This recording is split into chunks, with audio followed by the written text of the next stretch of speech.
आप देख रहे हैं पब्लिक स्टेटमेंट न्यूज नेटवर्क।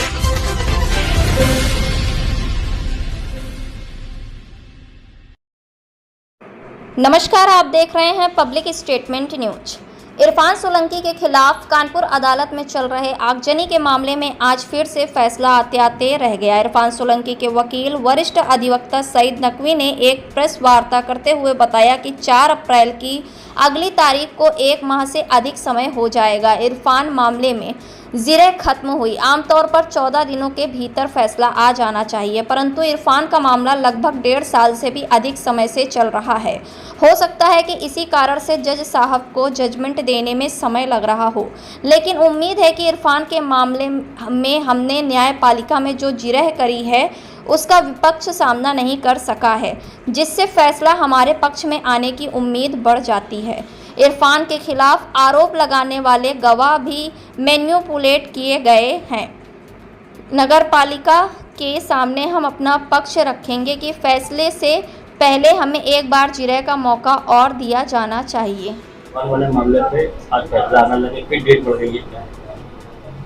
देखो, इसमें ऐसा है कि हम लोगों ने जो बहस कंक्लूड किया था वो कंक्लूड किया था 1/3 को, यानी 1 मार्च को। और जनरल प्रैक्टिस ये है कि 14 दिन के अंदर में जजमेंट को आ जाना चाहिए। इस केस में हैरत ये है या कोई दिक्कत है, अब हम लोग तो नहीं कह सकते हैं इसके, ये तो जज साहब जाने और क्यों नहीं हो रहा है, क्योंकि हमारा काम तो खत्म हो जाता है उसके बाद, बहस के बाद। अब अदालत में मामला है, फैसला उसको सुनाना है। 14 तारीख दिया, यानी 14 तारीख का 1 का मतलब ये है, 1/3 का मतलब 14 तारीख को। वैसे ही 14 दिन 15 दिन जजमेंट, 14 दिन हो जाने थे जजमेंट, इसलिए उन्होंने 14 तारीख दिया है। ठीक है, बड़ा जजमेंट होगा, काफी एविडेंस हुई है, काफी लंबी जिराएं हुई हैं, 1.5 साल तक मुकदमा चला है। उसके बाद भी 14 तारीख दिया, फिर उसके बाद 18 दिया, कारण कुछ नहीं भी। फिर उसके बाद 22, बीच में छुट्टी भी चले गए थे। उसके बाद फिर 28 दिया, 28 के बाद अब 4 अप्रैल दे दिया है। तो ये लगातार तारीखें हो रही हैं। बहस को खत्म हुए पूरा 1 महीना हो जाएगा, 1/3 और 4/4। तो अब 1 महीने के बाद हम तो कहेंगे जरूर, जज साहब से रिक्वेस्ट करेंगे, चाहे पहले ही दें जजमेंट से पहले, कि साहब हमको इसमें बहस का मौका फिर से दिया जाए, हम फिर से इसमें बहस सुनाना चाहते हैं। अगर वो ये कहते हैं कि नहीं हम फैसला देंगे तो बात अलग है, हम नहीं कर सकते। लेकिन जनरल प्रैक्टिस ये है कि अगर 14 दिन में फैसला नहीं हुआ तो दोबारा बहस सुनी जा सकती है। अच्छा, इसमें मुश्किल क्या है इस केस में? सबसे बड़ी बात यह है कि न्याय इसमें हमें मिलेगा।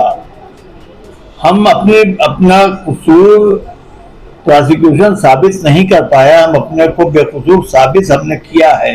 अदालत के सामने मामला है और हमें पूरी आशा है, उम्मीद है, यकीन है कि जो एविडेंस आई है उसके मुताबिक मुकदमे को में इंसाफ होगा। और इंसाफ का मतलब ये है कि मुकदमे को छूटना चाहिए।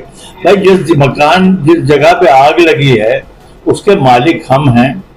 जिस जगह पर आग लगी है 3 रजिस्ट्रियां 4 रजिस्ट्रियां हैं, वो ये कह रही इसके ऊपर कुछ बना ही नहीं है, कोई मकान ही नहीं है इसके ऊपर। उसको किस हैसियत से ये उसके ऊपर रह रही थी या आया नहीं है, ये वहां के ऊपर बहैसियत अनऑथराइज्ड ऑक्यूपेंट थी, ये अलॉटेड थी, ये किराएदार थी, इन्होंने कब्जा कर रखा था, ये लाइसेंसी थी, किस कैपेसिटी में थी? भाई, अगर कोई हमारा मकान है, हमारी जमीन है और हमारा मकान मिला हुआ है, वो तो मिले हुए मकान में कभी कोई आग नहीं लगाता है। दूसरी बात ये कि ये किसी प्रोसिक्यूशन के इंडिपेंडेंट विटनेस ने कहा ही नहीं कि नजीर फातिमा इसमें रहती थी यहाँ पे। अच्छा, जब क्या नाम ये बात हो गई, सब उसमें हो गया, तो फिर एक सवाल ही पैदा होता है कि कोई तो कहे कि हम क्यों इसको जला रहे हैं। तो कहे प्रोसिक्यूशन कि हम मालिक थे, ये इनकी जमीन थी, इनको हटाना चाहते थे। फिर प्रोसिक्यूशन ये भी कहे कि अनऑथराइज्ड ऑक्यूपेंट थी, ये भी नहीं कह रहा है। ये भी नहीं कह रहा कि हम मालिक हैं। तो 836 का मुकदमा कैसे बनेगा?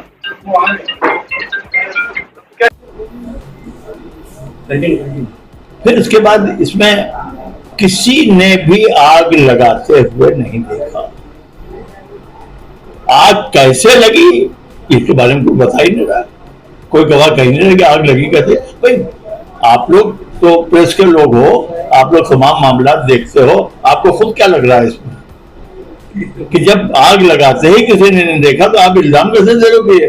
आप ये कहेंगे कि जब आग लगाते नहीं देखा और वहां पर कोई है नहीं। आप ये कह रही हैं मुद्दई जो है नजीर फातिमा कि हम लोग भाई की शादी में गए थे, उसके बाद जब समझ पकड़ में आ गया मामला पूरा कि भाई की शादी थी ही नहीं तो कह लेंगे भतीजे की शादी में गए थे। फिर शादी में चले गए थे तो वहां से गिफ्ट लाने के लिए भेज दिया था। शमसुल आ गए गवाह, PWC ने शायद PWC ने शमसुल हसन, उनका लड़का नजीर फातिमा का, वो आया वहां के ऊपर गिफ्ट लेने। तब उसने देखा कह रहे यहाँ तो आग लग रही है, आग लगी हुई है, और उसको मारना शुरू किया सबने। आधे घंटे तक पिटाई होती रही उसकी, न जाने कितने लोग उसको पीट रहे हैं उसी मैदान में, न जाने कितने लोग पीट रहे हैं। और वो उसने जब टेलीफोन किया कि ये आग लगी है, उस वक्त उसने बताया कि लोग हमको मार रहे हैं। उसके बाद जब वो वहां से आए हैं लोग 15-20 मिनट, तब तक उसको मार रहे थे। तो भाई हमें तो समझ में नहीं आता कि उसके तो खराज भी नहीं है जिस्म के ऊपर, उसके तो जिस्म पे खराज भी नहीं है। तो ये मेडिकल हुआ मेडिकल नहीं, कोई भी खराश नहीं। तो अब एक ये बहुत कुछ पॉइंट हैं जिनके पर हम बात कर रहे हैं। पूरे केस के पर इतनी लंबी बहस नहीं कर सकते हैं। लेकिन जिस तरह से गवाह लिए गए, जिस तरह से गवाह हैं, फिर एक पूरा गिरोह गवाह का जो पुलिस के ट्यूटर्ड, पुलिस के खरीदे हुए, पुलिस के गवाह, जो पेशेवर गवाह, उनको आपने गवाह बना खड़ा कर दिया पब्लिक का, और वो भी अजीब गवाही दे रहे हैं। और वो सब एक गिरोह साबित हो गया उसमें, ये उस केस में उनके साथ है, वो उस केस में उनके साथ है, वो उस केस में उनके साथ है, वो उस केस में उनके साथ है। पूरा एक वो है बना वो कॉकस, वो हमारे खिलाफ किया गया। तो हमारा कहना ये है कि हमें उम्मीद है कि इसमें इंसाफ होगा। मैं बॉबी भाटिया, प्रदेश सचिव अल्पसंख्यक मंच अपना दल है। सभी देशवासियों प्रदेशवासियों को होली के त्योहार की बहुत बहुत शुभकामनाएं देता हूं, और सबसे चाहता हूं कि ये रंगों का त्योहार है, सब मिलजुल करके पूरा देश ये त्योहार मनाए, एकता बनी रहे। एक बात लिखी है और प्रोसिक्यूशन जो है इसका बहुत सही जवाब नहीं दे पाया किसी भी जगह के ऊपर भी। तो अब उम्मीद तो हम कर रहे हैं भाई अपना कि तो क्या होगा फैसला। आग तो लगी, आग तो लगी, पर इरफान सोलंकी का फुल लोकेशन क्या रहा उससे? इरफान सोलंकी का DVR और DVR जो अहम उसमें भाई इरफान, ये आपका सवाल है, इसका मैं जवाब दे रहा हूं कि इरफान सोलंकी और रिजवान के जो CDR है वो साबित हुई है पूरी तरीके से।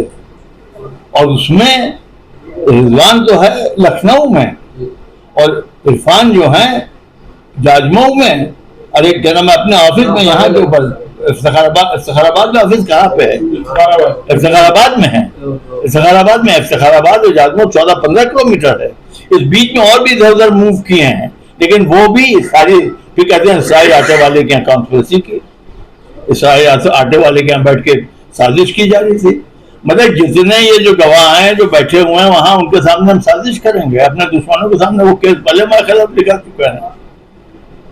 साजिश का मतलब क्या होता है कि छुप के, और छुप के कहाँ है जो हमारे दुश्मन, उनके सामने हम बात करें चलो भाई वहां आग लगा नहीं, चल के बेकार की बात है इस तरह की। सर इरफान सोलंकी जो गवाह थे वो मुकर क्यों गए? इरफान सोलंकी जो गवाह थे कोई नहीं मुकरा है। ये कहने की बातें हैं। ये सवाल ये है कि सुप्रीम कोर्ट कहता ये है कि अगर लंच के पहले गवाह ने किसी गवाही दी है, लंच के पहले गवाही दी है और लंच के बाद वो जो गवाही दे चुका है उससे पलट रहा है, तो जो पहले दिया वो मानी जाएगी। इसमें उसने गवाही दी, जो सही बात कही वो उसने कही। उसके बाद दूसरे दिन उसको एडजर्न कराया, दूसरे दिन फिर उसकी गवाही कराई गई, उसने फिर वही बात कही, फिर तीसरे दिन फिर उसको वो पलटा गया। तब जब पलटा गया तो लगता यह है कि वो पुलिस के दबाव में आ गया या प्रोसिक्यूशन के दबाव में आ गया, लेकिन उसने कोई ऐसी खास बात नहीं कही है कि जिससे कोई नतीजा निकाला जाए।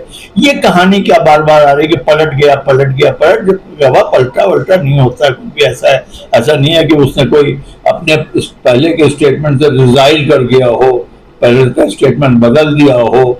नतीजा आप निकालिए, लेकिन नतीजा खुद में नहीं निकल रहा। नतीजा ये है कि वो गवाह जो कह रहा है वो सही कह रहा है कि कोई भी वहां पे नहीं थे, रिजवान से, और उसको इत्तला दी गई है 112 को, जो होती पुलिस को, क्या आग वाला जो होता है उसको दी गई हुआ है। हमारे ख्याल से हमने काफी एविडेंस बता रहे हैं कि इरफान के पक्ष में है, तो फैसला इरफान के पक्ष में होना चाहिए। क्या चीज एविडेंस से बता रहे तो फैसला इरफान के पक्ष में आ रहा है।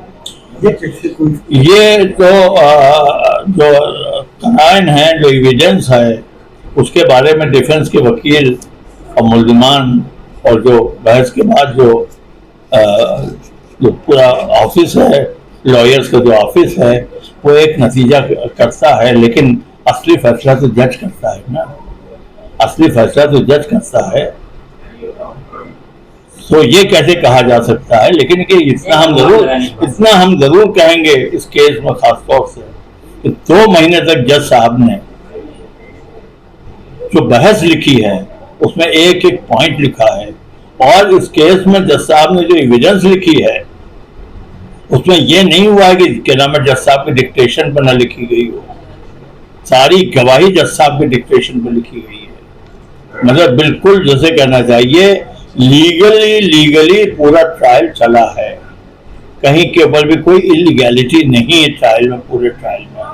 तो उस पर इस नतीजे से कह सकते हैं कि क्या है। आधार कार्ड के मामले में क्या कहना, आधार कार्ड से पुलिस ने केस किया है, रंगों को मिला के एक रंग जो तैयार होता है, वो रंग इसी बात का प्रतीक है कि हम सब लोगों को मिलके और अच्छे से होली का पर्व मनाना चाहिए, और समाज में एक नया परिवर्तन दिखना चाहिए कि वाकई समाज बदल रहा है, तो लोगों की सामाजिकता, मानसिकता और सभी चीज़ों में बदलाव आना चाहिए। इन्हीं सब बातों को देखते हुए होली की हार्दिक शुभकामनाएं आप सभी देशवासियों को।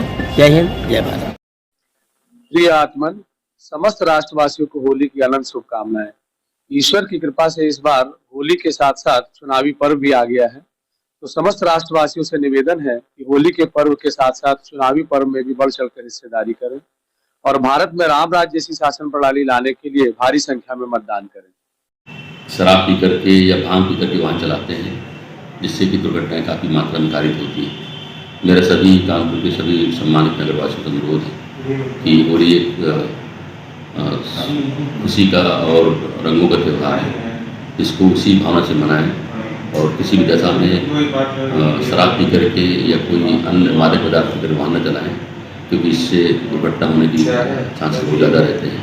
अपने साथ साथ वो अपने परिवार और अगल बगल मोहल्ले के लोगों की खुशी का ध्यान रखें और होली के त्यौहार को रंगों के और खुशी के त्यौहार को मनाएं। महावीर एंटरप्राइजेज की तरफ से मैं रामजी गुप्ता होली की हार्दिक शुभकामनाएं देता हूँ सभी देशवासियों को।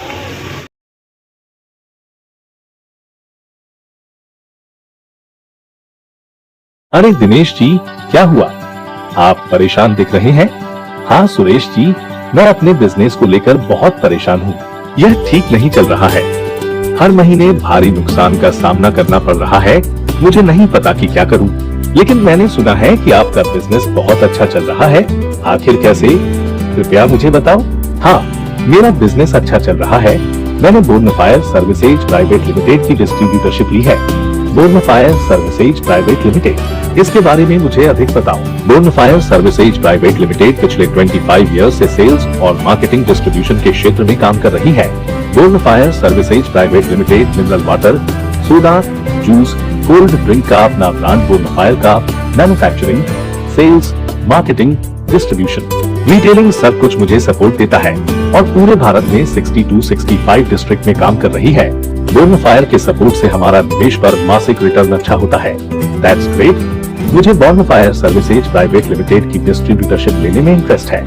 श्योर, आप www.bonfireservices.com पर जा सकते हैं या कॉल करें 9582327405। हमारे चैनल पब्लिक स्टेटमेंट न्यूज को लाइक करें, सब्सक्राइब करें और कमेंट कर बेल आइकन को जरूर दबाएं।